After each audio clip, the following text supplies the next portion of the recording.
Bonjour, Loïc Carlier, coopérative Noria. Donc le chardon est une vivace qu'on rencontre fréquemment en grande culture dans nos régions. Et leur présence aux alentours de 15 pieds mètres carrés peuvent provoquer une perte de rendement allant jusqu'à 35%. Donc ils se multiplient par reproduction végétative. Et non traités, les taches de chardon peuvent s'agrandir de 1 voire 2 mètres carrés par an.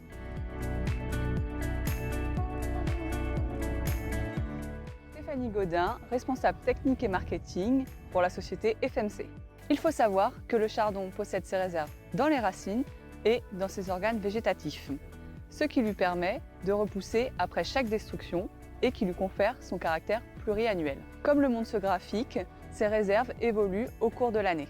Il est important de combiner l'agronomie en pratiquant des déchômages profonds et répétitifs après la moisson afin de ressortir les rhizomes à la surface et d'empêcher la reconstitution des réserves racinaires.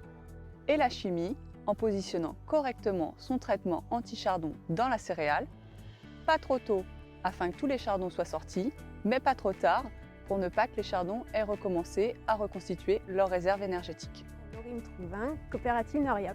Pour positionner au mieux le traitement anti-chardon, nous avons mis en place cette année un essai avec la société FMC. Un essai qui consiste à suivre la dynamique de levée des chardons dans une parcelle de blé. Donc, dans cette parcelle cultivée le 9 novembre 2019, donc avec une variété qu'on retrouve assez régulièrement dans la région, une variété qui s'appelle Fructidor. Donc chaque semaine, nous venons observer et compter la nouvelle levée de nouveaux chardons jusqu'à atteindre le plateau de la dynamique des levées. Cette année, dans cette parcelle, nous étions au stade 2 nœuds du blé.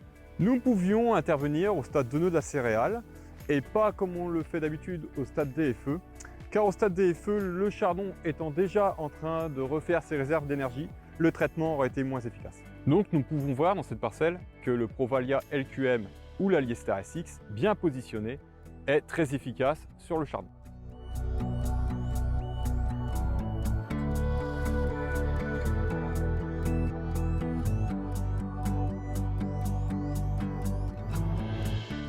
En résumé, la lutte contre le chardon se raisonne sur la rotation en combinant la chimie dans la céréale avec Provalia LQM ou Aliester SX et l'agronomie en effectuant des déchômages profonds et répétitifs après la moisson.